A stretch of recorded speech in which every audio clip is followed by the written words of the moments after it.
അല്ലെ? കേൾക്കുന്നില്ലേ? ആ സ്റ്റെപ്പ് അപ്പും സ്റ്റെപ്പ് ഡൗണുള്ള ഡിഫറൻസ് ജസ്റ്റ് ഒന്നുകൂടി റിമൈൻഡ് ചെയ്യാം. സ്റ്റെപ്പ് അപ്പ് എന്ന് പറഞ്ഞാൽ വോൾട്ടേജ് കൂട്ടാൻ, അതായത് പ്രൈമറിയിൽ നമ്മൾ കൊടുക്കുന്ന കറണ്ട് വോൾട്ടേജിനെക്കാട്ടിയും കൂടുതൽ വോൾട്ടേജ് എവിടെ കിട്ടും? സെക്കൻഡറിയിൽ കിട്ടും. സ്റ്റെപ്പ് ഡൗൺ എന്ന് പറഞ്ഞാൽ വോൾട്ടേജ് കുറയ്ക്കുന്ന ട്രാൻസ്ഫോമറാണ്. അപ്പൊ പ്രൈമറിയിൽ കൊടുക്കുന്നതിനെക്കാട്ടിയും വോൾട്ടേജ് എന്ത് കുറയും? സെക്കൻഡറിയിൽ കുറയും. പിന്നെ മറ്റൊരു കാര്യം കൂടി ഞാൻ പറഞ്ഞിട്ടുണ്ടായിരുന്നു, വോൾട്ടേജ് കൂടുന്തോറും കറണ്ട് കൂടുക കുറയോ? കുറയും. കറണ്ട് കുറയും. അപ്പൊ നമുക്ക് ഒന്നെങ്കിലും ഇവിടെ പറയാം അല്ലെ, ഇത് സ്റ്റെപ്പ് അപ്പ് ആണ്, ഇത് സ്റ്റെപ്പ് അപ്പ് ആണ്, അതായത് വോൾട്ടേജ് കൂട്ടുന്ന. അപ്പൊ ഇവിടെ ഉള്ള വോൾട്ടേജിനെക്കാട്ടി കൂടുതൽ വോൾട്ടേജ് ആയിരിക്കും എന്ത് ഇവിടെ ഉണ്ടാവും. അപ്പൊ ഇത് വി എസ്, ഇത് വി പി. ഒരു മിനിറ്റ്, ഇത് അപ്പാണ്. ഓക്കെ, ഇപ്പൊ പ്രൈമറിത്തെ വോൾട്ടേജ് വി പി, ഇവിടെ ഉള്ള വോൾട്ടേജ് വി എസ്, സെക്കൻഡറിയിലുള്ള വോൾട്ടേജ്. വോൾട്ടേജ് കൂട്ടുക എന്ന് പറഞ്ഞാൽ അപ്പൊ ഏതായിരിക്കും? വി പി ആണോ വി എസ് ആണോ വലുതുണ്ടാവുക?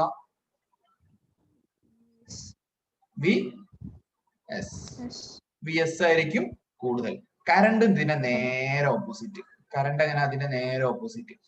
പ്രൈമറിയിലെ കറണ്ട് ഐ പി, ഇവിടുത്തെ കറണ്ട് ഐ എസ്. നേരെ തിരിച്ചിട്ടാ മതി. ഓക്കെ, വോൾട്ടേജ് കൂടിയോട്. പിന്നെ ഉള്ളത് തിക്ക് വയേഴ്സ് ആണ്. തിക്ക് വയേഴ്സ് നിങ്ങൾ ആലോചിക്കുക, കറണ്ട് കൂടിയോടുത്ത് കറണ്ട് ഇന്റൻസിറ്റി അഥവാ ഐ കൂടിയ സ്ഥലത്തായിരിക്കും തിക്ക് വയേഴ്സ് നമ്മൾ യൂസ് ചെയ്യുക. അപ്പൊ ഇവിടെ കറണ്ട് കൂടിയത് ഏതാണ്? പ്രൈമറിയിലാണ് അല്ലെ. അത് കുറഞ്ഞ എണ്ണം മതി, കുറഞ്ഞ നമ്പർ ഓഫ് ടേൺസ് കൊടുക്കും. ഓക്കെ, അപ്പൊ തിക്ക് വയേഴ്സ്, തിക്നെസ് എങ്ങനെയാണ് ഉണ്ടാവുക? തിക്നെസ് ഏതിലാ കൂടുതൽ? സ്റ്റെപ്പ് അപ്പില്, പ്രൈമറിയിലായിരിക്കും. പിന്നെ നമ്പർ ഓഫ് ടേൺസ് നമ്മൾ പറഞ്ഞു, നമ്പർ ഓഫ് ടേൺസിൽ ഇവിടെ നമ്പർ ഓഫ് ടേൺസ് എത്ര? 1 2 3 4 5 അല്ലെ, 5 എണ്ണം. ഇവിടെ എത്ര ഉണ്ട്? 10 എണ്ണം അല്ലെ. ഇതാണ് നമ്പർ ഓഫ് ടേൺസ് ഉദ്ദേശിക്കുന്നത്. അത് ഇവിടാണ് കൂടുതൽ? സെക്കൻഡറിയില്. അപ്പൊ നമുക്ക് കൺക്ലൂഡ് ചെയ്യാം, പ്രൈമറിയിലെ നമ്പർ ഓഫ് ടേൺസ് നമ്മൾ എൻ പി എന്നും സെക്കൻഡറിന്റെ എൻ എസ് എന്നും. സ്റ്റെപ്പ് അപ്പ് ആട്ടോ പറയുന്ന, സ്റ്റെപ്പ് ഡൗൺ അല്ല. ഏതായിരിക്കും കൂടുതൽ? എൻ പി ആണ് എൻ എസ് ആണോ കൂടുതൽ? ഓക്കെ, ഇതൊക്കെയാണ് സാധനങ്ങൾ മാറിപ്പോയത്. ഇതൊക്കെ സ്ഥിരമായിട്ട് കുട്ടികൾ തെറ്റിക്കുന്ന സാധനങ്ങളാണ്. അപ്പൊ നമുക്ക് ഇവിടെ ടേബിൾ വേണമെങ്കിൽ ഫില്ല് ചെയ്യാം. ഓക്കെ, ഇതിന്റെ നേരെ ഓപ്പോസിറ്റ് സെക്കൻഡറിയിൽ ഏതാണ്? ഇത് വോൾട്ടേജ് കൂട്ടുന്ന, വോൾട്ടേജ് കുറയ്ക്കുന്ന ടൈപ്പ് ട്രാൻസ്ഫോമർ ആണ് സ്റ്റെപ്പ് ഡൗൺ എന്ന് പറഞ്ഞാൽ അല്ലെ. അപ്പൊ ഇവിടെ കൊടുത്ത വോൾട്ടേജ്, അതായത് വി പി, ഇവിടുത്തെ വി എസ് ആരായിരിക്കും കൂടുതൽ? വി പി ആണോ വി എസ് ആണോ കൂടുതൽ ഉണ്ടാവുക? വോൾട്ടേജ് കുറയ്ക്കുന്ന ട്രാൻസ്ഫോമർ ആണ്, അതായത് വി പി. അതായത് പ്രൈമറിയിൽ കൊടുത്തതിനെക്കാട്ടി വോൾട്ടേജ് സെക്കൻഡറിയിൽ കുറവാണ്. അപ്പൊ വി പി ആയിരിക്കും കൂടുതൽ ഉണ്ടാവുക. വോൾട്ടേജിന്റെ നേരെ ഓപ്പോസിറ്റ് ആണ് കറണ്ട്, അതായത് ഐ പിയും ഐ എസും നോക്കുമ്പോൾ ആരായിരിക്കും ഉണ്ടാവുക? നേരെ തല കുത്തനിട്ടാ മതി, ഐ എസ് ആയിരിക്കും. അതായത് വോൾട്ടേജ് കുറഞ്ഞിടത്തായിരിക്കും കറണ്ട് കൂടുതൽ ഉണ്ടാവുക. ആണല്ലോ. തിക്നെസ് ഒറ്റ നോട്ടത്തിൽ കണ്ടാൽ തന്നെ അറിയാം, തിക്നെസ് എവിടെ കൂടുതൽ? തിക്നെസ് സെക്കൻഡറിയിൽ, അതായത് കറണ്ട് കൂടിയ സ്ഥലത്ത് അല്ലെ. കറണ്ട് കൂടിയിടത്തായിരിക്കും തിക്നെസ്. അടുത്ത ആരായിരുന്നു? നമ്പർ ഓഫ് ടേൺസ് എൻ പിയും എൻ എസും. ആരാ കൂടുതൽ? എൻ പി ആണോ എൻ എസ് ആണോ കൂടുതൽ? എൻ പി, വോൾട്ടേജ് കൂടിയെടുത്ത് അല്ലെ. അപ്പോ കാര്യങ്ങൾ ക്ലിയർ ആണ് അല്ലെ. തിക്നെസ് കൂടുന്തോറും നമുക്ക് കുറെ കാര്യങ്ങൾ പറയാം. നിങ്ങൾ പറയണേ, സാറ് പറഞ്ഞ നിങ്ങൾക്ക് ഉത്തരം പറയാൻ കഴിയണമെങ്കിൽ നിങ്ങൾ പഠിച്ചു കഴിഞ്ഞു. വോൾട്ടേജ് കൂടുന്തോറും കറണ്ട് എന്താ സംഭവിക്കുക? കൂടുകയോ കുറയോ? കറണ്ട് കുറയും. ഓക്കെ, കുഴപ്പമില്ല, അത് കിട്ടി. വോൾട്ടേജ് കറണ്ട് അല്ലെ, തിരിച്ചു പറയാം. കറണ്ട് കൂടുന്തോറും വോൾട്ടേജ് കുറയും. തിരിച്ചില്ല, നേരെ ഓപ്പോസിറ്റ് ആണ്, ഇൻവേഴ്സ് റിലേഷൻ ആണ്. ഇനി അടുത്തത് വോൾട്ടേജ് കൂടുന്തോറും നമ്പർ ഓഫ് ടേൺസ് കൂടുകയാണോ കുറയാണോ ചെയ്യാം? നമ്പർ ഓഫ് ടേൺസ് കൂടും. ഇവിടെ നോക്കിക്കോ, കൂടും. ഇവിടെ അല്ലെ വി എസിലാണ്, വി എസ് ആണ് കൂടുതൽ അല്ലെ. ഇവിടെ നമ്പർ ഓഫ് ടേൺസ് ഇവിടെ അല്ലേ, എൻ എസ് അല്ലേ കൂടുതൽ അല്ലെ. വി പിനെക്കാട്ടി കൂടുതലല്ലേ വി എസ്. അവിടെ എൻ പി നോക്കി നോക്ക് അല്ലെ, എൻ പിനെക്കാട്ടി വലുതാണ് എൻ എസ്. അപ്പോ നമുക്കറിയാം നമ്പർ ഓഫ് ടേൺസ് കൂടുന്നു, തിരിച്ചു പറയുന്നതായിരിക്കും കൂടുതൽ ബെറ്റർ. നമ്പർ ഓഫ് ടേൺസ് കൂടുന്തോറും വോൾട്ടേജ് കൂടും. ഓക്കെ, ഇനി നമ്പർ ഓഫ് ടേൺസും കറന്റും നമ്മളെ ബന്ധം നോക്കിയാലോ. നമ്പർ ഓഫ് ടേൺസ് കൂടുന്തോറും കറന്റ് എന്താ സംഭവിക്കുക നോക്കാം. ഇവിടെ നമ്പർ ഓഫ് ടേൺസ് NS ആ കൂടുതൽ, NS ആ കൂടുതൽ, NP ആണ് കുറവ്, NP ആണ് കുറവ് അല്ലെ. കറണ്ടോ, കറണ്ട് IP ആണ് കൂടുതൽ, IS കുറവ്. അപ്പൊ തല കുത്തനാണ് ഇവിടെ കറണ്ടിന്റെ കാര്യത്തിൽ. ഇപ്പൊ നമ്പർ ഓഫ് ടേൺസ് കൂടുമ്പോ വോൾട്ടേജ് കൂടും, പക്ഷെ നമ്പർ ഓഫ് ടേൺസ് കൂടുമ്പോ കറണ്ട് കുറയും. ഓക്കെ ആണോ? ക്ലിയർ അല്ലേ? ഡൗട്ട് ഉണ്ടോ ചോദിക്കട്ടോ കേട്ടോ. തിക്നെസ്സും നമുക്ക് പറയാം, തിക്നെസ്സും കറണ്ടും ആദ്യം പറയാം. തിക്നെസ് കൂടുന്തോറും ഓക്കെ നമുക്ക് അടുത്ത് പറയാം. തിക്നെസ് കൂടുന്തോറും കറണ്ട് കൂടുകയോ കുറയോ?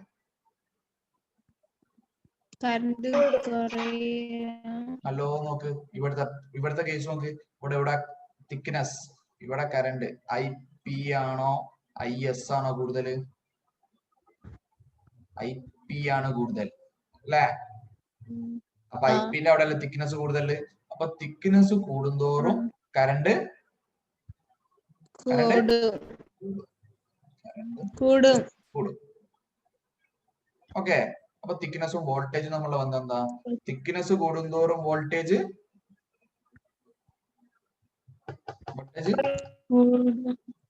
കുറയും അല്ലെ. കാരണം ഇവിടാണ് VP ആണ് കുറവ്, VS. അപ്പൊ സംഭവം എളുപ്പമാണ്. ഇങ്ങനത്തെ കാര്യങ്ങളൊക്കെ വെച്ച് നിങ്ങൾ പഠിച്ചാൽ മതി. അപ്പൊ നമുക്ക് ജസ്റ്റ് ഒന്ന് ഫില്ല് ചെയ്ത് നോക്കാം. Thick wires are used in primary. Step ഡൗണിൽ ഏതാ? സ്റ്റെപ്പ് ഡൗണിൽ തിക് വയേഴ്സ് എവിടെ യൂസ് ചെയ്യുന്നത്? സ്റ്റെപ്പ് ഡൗണിൽ എവിടെയാണ് തിക് വയേഴ്സ് യൂസ് ചെയ്യുന്നത്? സെക്കൻഡറിയിൽ അല്ലെ. തിക് VS ആണോ സെക്കൻഡറിയോ പ്രൈമറി എന്നാണോ നോക്കണ്ടേ? തിക് വയേഴ്സ് ആർ യൂസ്ഡ് എവിടെ യൂസ് ചെയ്യുന്നത്? സെക്കൻഡറി. ഓക്കെ. ഇനി നമ്പർ ഓഫ് ടേൺസിനെ പറ്റി എന്താ പറയാനുള്ളത് നോക്കാം. Number of turns is greater in, ഏതിലാ ഗ്രേറ്റർ നമ്പർ ഓഫ് ടേൺസ്? പ്രൈമറിയിലാണോ സെക്കൻഡറിയിലാണോ? Step അപ്പില്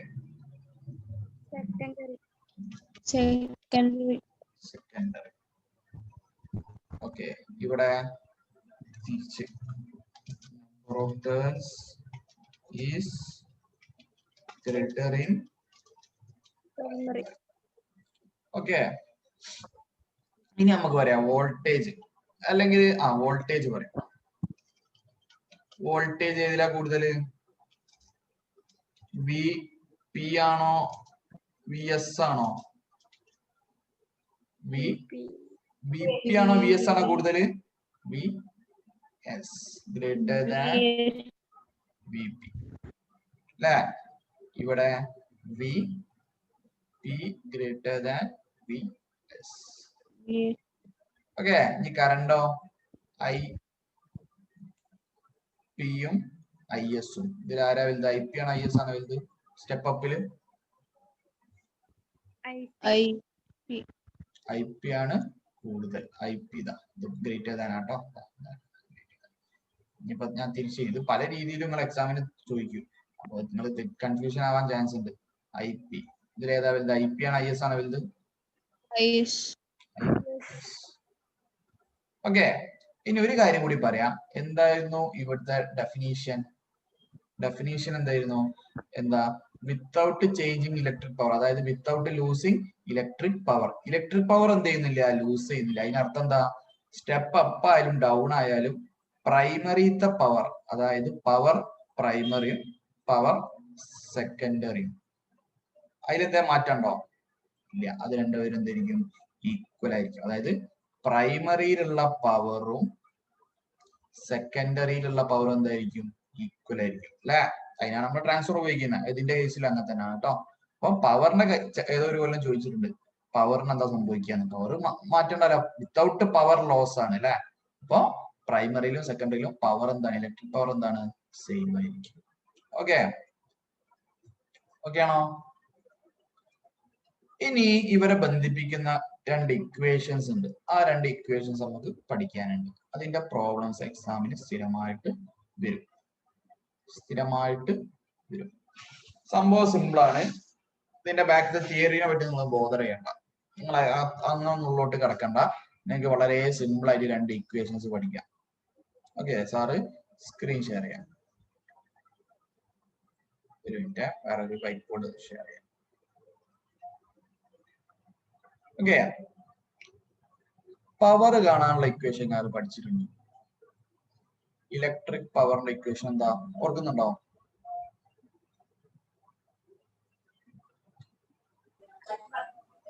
V into I. കഴിഞ്ഞ ചാപ്റ്റർ പഠിച്ചതാ, മറന്നുപോയി. ഫസ്റ്റ് ചാപ്റ്റർ പഠിച്ചാണ്.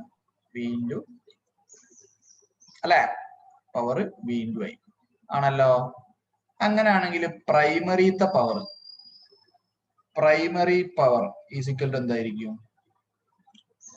Voltage in primary into current in primary. എഴുതിയ തെറ്റുണ്ടോ?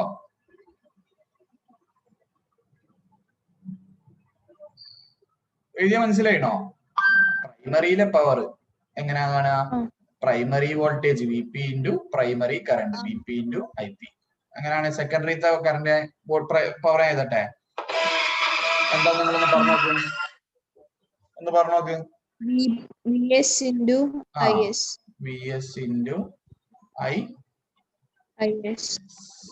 ഓക്കെ ആണല്ലോ. ഇനി നമ്മൾ ഒരു കാര്യം കൂടി പഠിച്ചിട്ടുണ്ട്. എന്താ പഠിച്ചത്? പ്രൈമറിയിലെ പവറും സെക്കൻഡറിയിലെ പവറും എന്താന്ന് തൊട്ട് മുമ്പ് പഠിച്ച? ഈക്വൽ ആണ് നമ്മളിപ്പോ പഠിച്ചിട്ടുള്ളൂ അല്ലെ. അതാ നമ്മൾ പവർ ലോസ് ഇല്ല എന്ന് പറഞ്ഞിട്ടുണ്ട്. ഒരു മിനിറ്റ്, അതൊന്ന് എത്ര എഴുതി ഒന്ന് വായിച്ചു നോക്കെ. ഒരു മിനിറ്റ്.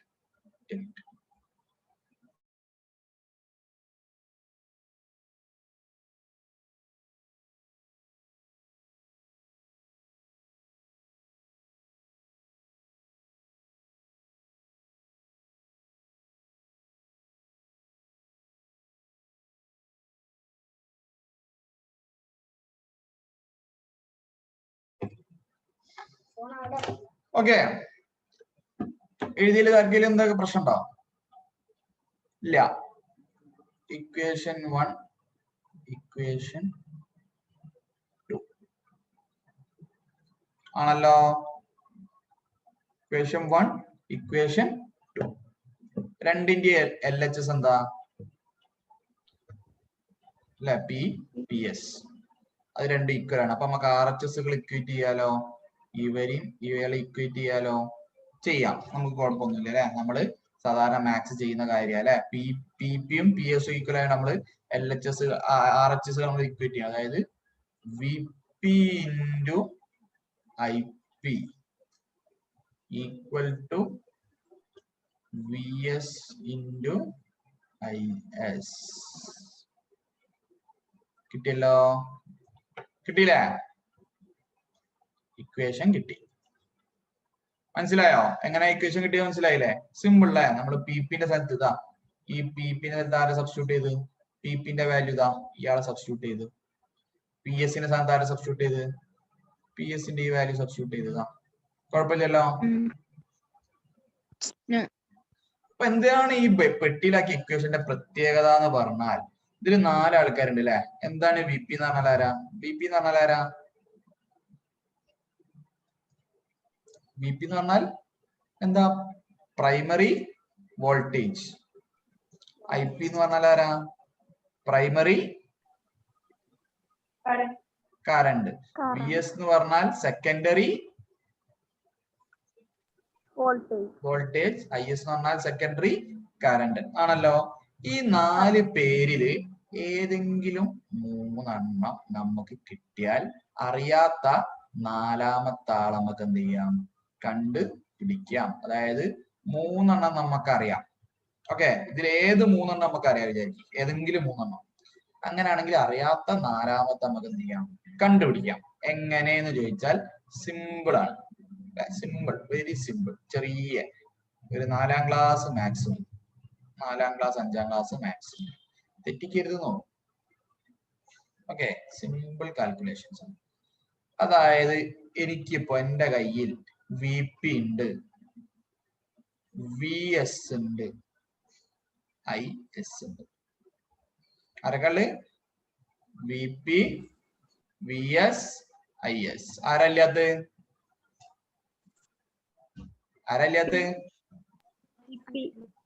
ഏതാ ഐ പി. ഐ പി എനിക്ക് അറിയില്ല. ഐ പി കാണാൻ ഞാൻ എന്ത് ചെയ്യണം? എനിക്ക് ഈ ഇക്വേഷനിൽ നിന്നതാ, ഇത് ഇക്വേഷൻ നമ്പർ 3. ഈ ഇക്വേഷൻ നമ്പർ 3 എനിക്ക് ഐ പി ഈക്വൽ ടു എന്ന് പറഞ്ഞിട്ട് റീഅറേഞ്ച് ചെയ്ത് ഒരു ഇക്വേഷൻ ഉണ്ടാക്കാൻ പറ്റുമോ? ഒന്ന് ആലോചിച്ച് നോക്ക്. തിരി ബുദ്ധി വെച്ചാൽ മതി. ഐ പിനെ അവിടെ നിർത്താം. ഐ പിനെ അവിടെ തന്നെ നിർത്താം. കൂടെയുള്ള വി പിനെ എന്ത് ചെയ്യാ? ഇക്വേഷന്റെ അപ്പുറത്തേക്ക് കൊണ്ടുപോയാൽ മതി അല്ലെ. ഐ പിനെ ഇവിടെ തന്നെ നിലനിർത്തിക്കൊണ്ട് ഈ വി പിനെ എങ്ങോട്ട് കൊണ്ടുപോകാം. അപ്പൊ കൊണ്ടുപോകുമ്പോ ഒരു പ്രത്യേകത ഉണ്ട്. ഇവിടെ ഇയാൾ എന്തിനാണ്? ഇവിടെ ഇയാള് മൾട്ടിപ്ലിക്കേഷനിലാണ് അല്ലെ. അങ്ങോട്ട് പോകുമ്പോ എന്തിലാവും? ഡിവിഷനിലേക്കാവും ആണല്ലോ. അപ്പൊ ഇക്വേഷൻ പറഞ്ഞു നോക്ക്. I P is equal to V S into IS by IP. അല്ല VP അല്ല VP ആണല്ലോ. അപ്പൊ ഐ പി കണ്ടുപിടിച്ചു. അപ്പൊ ഐ പി അറിയില്ല, ഐ പി കണ്ടുപിടിച്ചു. ഇനി ചോദ്യം വേറെ കേട്ടോ. അതൊക്കെ ചോദ്യമായിട്ട് വരുന്ന 3 മാർക്കിന്റെ പ്രോബ്ലംസ് ആയിട്ട് വരുന്നതാണ് കേട്ടോ. അപ്പൊ നോക്കിക്കോളൂ. ഇനിയിപ്പോ നമുക്ക് ഇപ്പൊ ഏതൊക്കെ അറിയണേ? VP, VS, IS. ഇനിയിപ്പോ എന്നോട് VS കാണണോ? എനിക്ക് ഇക്വേഷനിൽ നിന്ന് VS കാണണോ? ബാക്കി 3 അറിയാം. അതായത് VP അറിയാം, IP അറിയാം, IS അറിയാം. VS എങ്ങനെ കാണും? ഒന്ന് ഇക്വേഷനുകൾ പറഞ്ഞോണ്ടാ. എന്താ വേണ്ടി? VS കാണണമെങ്കിൽ എന്ത് ചെയ്യാ മതി? VSനെ അവിടെ നിർത്താം. അയാളെ കൂടെ ഉള്ള ആളെന്ത് ചെയ്യാ? ഇക്വേഷന്റെ അപ്പുറത്തേക്ക് കൊണ്ടുപോവാം. ISനെ അങ്ങോട്ട് കൊണ്ടുവരാം ആണല്ലോ. അപ്പൊ എന്താവും? പറഞ്ഞോ. VP into IP by IS. Simple അല്ലേ? അങ്ങനെ ഏതും കണ്ടുപിടിക്കാലോ. വേണമെങ്കിൽ VP കണ്ടുപിടിക്കാം, വേണമെങ്കിൽ IS കണ്ടുപിടിക്കാം. എന്ത് വേണേലും നമുക്ക് എന്ത് ചെയ്യാം? കണ്ടുപിടിക്കാം. അതായത് ഈ ഇക്വേഷൻ ഞാൻ പെട്ടിയിലാക്കിയതാ. ഈ പെട്ടിയിലാക്കിയ ഇക്വേഷന്റെ പ്രത്യേകത എന്താ? അതിൽ ഏതെങ്കിലും 3 എണ്ണം കിട്ടിയാൽ എനിക്ക് എന്ത് ചെയ്യാൻ പറ്റും? നിങ്ങൾ പറയും. ബാക്കിയുള്ളത് കണ്ടുപിടിക്കാൻ സാധിക്കും. അപ്പൊ അത് വെച്ചിട്ടുള്ള പ്രോബ്ലംസ് ഒരുപാട് SLCക്ക് സ്ഥിരമായിട്ട് റിപ്പീറ്റ് ചെയ്യാറുണ്ട്. ഓക്കെ. അപ്പോ ഇതാണ്. ഇതാരൊക്കെ തമ്മിലുള്ളതാണ്? വോൾട്ടേജും കറന്റും തമ്മിലുള്ള ബന്ധം. ബന്ധമാണ് ഈ ഇക്വേഷൻ. ഇതിനെ വേറെ പല രൂപത്തിലൊക്കെ എഴുതാറുണ്ട്. ഫോർ എക്സാമ്പിൾ ഇതിനെ കുറച്ചും കൂടി മോഡിഫൈ ചെയ്തിട്ടൊക്കെ എഴുതാറുണ്ട്. നോക്ക്, ഈ സാധനം തന്നെ എന്ത് ചെയ്യാ? വികളൊക്കെ ഒരു സൈഡിലേക്ക് കൊണ്ടുവരാം. അതായത് വികളെ ഒരു സൈഡിലേക്ക് കൊണ്ടുവന്നു. അതായത് VSനെ ഞാൻ ഇങ്ങോട്ട് കൊണ്ടുവന്നു, IPനെ അങ്ങോട്ട് കൊണ്ടുപോയി. അപ്പൊ എന്താവും equation? VP by VS. VP by VS equal to IP by IS. IP by IS ആണോ? IS by നോക്ക്, കണ്ണൂർ നോക്ക്. എന്താ ചെയ്ത്? വിനെ ഒരുമിച്ചാക്കാൻ നോക്കി. VSനെ ഞാൻ ഇങ്ങോട്ട് കൊണ്ടുവന്നു, IPനെ അങ്ങോട്ട് കൊണ്ടുപോയി. അപ്പൊ division IS by IP. IS by IP. Okay. ഇത് ഒരു രൂപമാണ്. ഇനിയും വേണമെങ്കിൽ വേറെയും രൂപത്തിലാക്കാം. കുറെ രൂപത്തിലാക്കാം. ഞാന് തീരുമാനിച്ച് എന്ത് ചെയ്ത്, ഇപ്പൊ ഞാൻ ഈ VSനെ ഇങ്ങോട്ടാ കൊണ്ടുവന്നത്. പകരം ഞാൻ എന്ത് ചെയ്ത് ഈ VPനെ അങ്ങോട്ട് കൊണ്ടുപോകാൻ ഉദ്ദേശിച്ചു, ഈ ISനെ അങ്ങോട്ട് കൊണ്ടുപോകാൻ ഉദ്ദേശിച്ചു. അപ്പൊ equation മാറൂലേ? IP by IS equal to VS by VP. അങ്ങനെ ഇതിൽ കൂടെ. അപ്പൊ ഇത് പല രൂപത്തിൽ ഓരോ ടെക്സ്റ്റ് ബുക്കിലും ഓരോ ഗൈഡിലും ഓരോരോ രൂപത്തിലേക്ക് ഉണ്ടാവാം. അപ്പൊ അതിനെക്കാട്ടിയൊക്കെ ബെറ്റർ ഏതാ? ഈ ഇക്വേഷൻ അങ്ങോട്ട് പഠിക്കുക. ഇതാണ് എന്റെ അഭിപ്രായത്തിൽ ഏറ്റവും നല്ല ഇക്വേഷൻ. ഓക്കെ. ഇതാകുമ്പോ നിങ്ങൾക്ക് എന്താണോ കാണേണ്ടത്, ഫോർ എക്സാമ്പിൾ VP കാണണം, VPനെ അവിടെ നിർത്തുക, കൂടെയുള്ള ആളെ തട്ടുക, അങ്ങോട്ട് തട്ടിയാ മതി, പ്രശ്നം തീർന്നു. ഇനി VS കാണണം, VSനെ അവിടെ നിർത്തുക, കൂടെയുള്ള ആളെ അപ്പുറത്തേക്ക് കഴിഞ്ഞു, പ്രശ്നം തീർന്നു. മനസ്സിലായില്ലേ? അപ്പൊ ഈ ഇക്വേഷൻ പഠിക്കുന്നതായിരിക്കും ബെറ്റർ. അപ്പൊ വിയും ഐയും തമ്മിലുള്ള ബന്ധം ഇതാണ്. ഓക്കെ, വിയും ഐയും തമ്മിലുള്ള ബന്ധത്തിലുള്ള ഇക്വേഷൻ എന്താണ്? ഇനി മറ്റൊരു ഇക്വേഷൻ ഉണ്ട്, അത് വിയും എന്നും, അതായത് വോൾട്ടേജും നമ്പർ ഓഫ് ടേൺസും തമ്മിലുള്ള ഒരു ബന്ധമുള്ള ഒരു ഇക്വേഷൻ ഉണ്ട്. അത് നമുക്ക് അടുത്ത ക്ലാസ്സിലായിട്ട് പറയാം. ഓക്കെ, ആകെ 14 പേര് അറ്റൻഡ് ചെയ്തിട്ടുള്ളൂ. അപ്പോൾ വല്ലാണ്ട് മുന്നോട്ട് പോകണമെന്നില്ല. ഓക്കെ, എന്തായാലും നമ്മൾ കാര്യമായിട്ട് പോയിട്ടുണ്ട്, അല്ലെങ്കിൽ മുന്നോട്ട് പോകുന്നത് അവർക്ക് ബുദ്ധിമുട്ടാവും. അപ്പൊ നമുക്ക് എന്ത് ചെയ്യാം, തൽക്കാലം നമുക്കിത് പറഞ്ഞ് ഇവിടെ നിർത്താം. അപ്പോ ഓക്കെ ആണോ? ഇത് ഈ ഇക്വേഷൻ വോൾട്ടേജും ഞാൻ ഇപ്പൊ പറഞ്ഞ വോൾട്ടേജ് നമ്പർ ഓഫ് ടേൺസ് എന്നുള്ള ബന്ധമാണ് നമ്മൾ പറഞ്ഞ അതിന്റെ രണ്ടാമത്തെ സാധനം ഉണ്ടോ, അതാ V P into I P equal to V S into I S. അതിനെ ഒന്നെങ്കിൽ ഇങ്ങനെ എഴുതാം, ഉണ്ടോ ടെക്സ്റ്റ് ബുക്കിൽ ഇങ്ങനെ ഉള്ളത്. ചില ഗൈഡ് എന്തായിരിക്കും ഐ എസ് ആയിരിക്കും മുകളിൽ. അപ്പൊ I S by I P equal to ഇവിടെയും തിരിയും അല്ലെ, ഇവിടെ തിരിച്ചിട്ടാല് ഇവിടെയും തിരിച്ചിടും, എന്തായിരിക്കും V P by V S എന്നൊക്കെ ആവും. അങ്ങനെയൊക്കെ ഒരുപാട് സംഭവങ്ങളുണ്ട്. എന്നിട്ട് ഇതുപോലത്തെ പ്രോബ്ലംസ് നമുക്ക് ചെയ്യണം. നമുക്ക് അടുത്ത ക്ലാസ് ചെയ്യാം കേട്ടോ. പിന്നെ ഇതിന്റെ പ്രോബ്ലംസ്, ഇത് വെച്ചുള്ള പല ടൈപ്പ് പ്രോബ്ലംസും എഴുതാം. നമുക്കിതാ N P V P N S B S ഒക്കെ തന്നാൽ നമുക്ക് എന്ത് ചെയ്യാൻ പറ്റും, മറ്റുള്ളത് കണ്ടുപിടിക്കാൻ പറ്റും. നമുക്കത് എന്ത് ചെയ്യാം, അടുത്ത ക്ലാസ്സിലിടുക. ഇതെങ്ങനെയാണ് പ്രോബ്ലം ഉണ്ടാവുക, ട്രാൻസ്ഫോമർ വർക്കിംഗ് ഓൺ, ഇങ്ങനത്തെ ഒരു ചോദ്യം എസ്എസ്സിക്ക് ഷുവർ ആണ് കേട്ടോ, സ്ഥിരമായിട്ട് വരുന്ന ചോദ്യമാണ്. ഇതുപോലത്തെ എന്തെങ്കിലും ഒന്നെങ്കിൽ ഐ പി കാണാൻ, അല്ലെങ്കിൽ ഐ എസ് കാണാൻ, അല്ലെങ്കിൽ വി പി കാണാൻ, അല്ലെങ്കിൽ എം എസ് കാണാൻ, എന്തെങ്കിലുമൊക്കെ കാണാൻ പറയും. ചിലപ്പോ 2 കാണാനൊക്കെ പറയും. ചിലപ്പോ 2 ഇക്വേഷൻ ഉപയോഗിക്കേണ്ടി വരും. ഐയും വിയും തമ്മിലുള്ള ഇക്വേഷൻ ഉപയോഗിക്കേണ്ടി വരും, വിയും എന്നും തമ്മിലുള്ള ഇക്വേഷൻ ഉപയോഗിക്കേണ്ടി വരും. ഓക്കെ, അപ്പൊ പല രീതിയിലും വരും. അപ്പൊ അത് നമ്മൾ എന്ത് ചെയ്യുക, നമ്മളെ സൗകര്യം പോലെ മാറ്റിയൊക്കെ എടുക്കുക. അപ്പൊ ഈ പ്രോബ്ലംസ് ചെയ്യുന്നൊക്കെ നമുക്ക് അടുത്ത ക്ലാസ്സിലായിട്ട് ചെയ്യട്ടോ. അതിനെപ്പറ്റി ബോധർ ചെയ്യേണ്ട, അതൊക്കെ നമുക്ക് അടുത്ത ക്ലാസ്സിലായിട്ട് ഡീറ്റെയിൽ ആയിട്ട് ചെയ്യാം. പേടിക്കൊന്നും വേണ്ട, സിമ്പിൾ ടോപ്പിക് ആണ്. ഇപ്പൊ ഇന്ന് പഠിച്ച എന്ത് ചെയ്യുക, അത് മനസ്സിലുണ്ടാവണം. ഇത് അടുത്ത ക്ലാസ് കാണിക്കുമ്പോ എന്ത് ഐ പി എന്ത് ഐ എസ് എന്ന് ചോദിച്ചാല് ആകെ പോവുകയും ചെയ്യും. അപ്പൊ അതിന് നിൽക്കരുത്. ബാക്കി നമുക്ക് അടുത്ത ക്ലാസ്സിൽ പറയാം. തൽക്കാലം ക്ലാസ് ഇവിടെ എൻഡ് ചെയ്യാം കേട്ടോ. ശരി.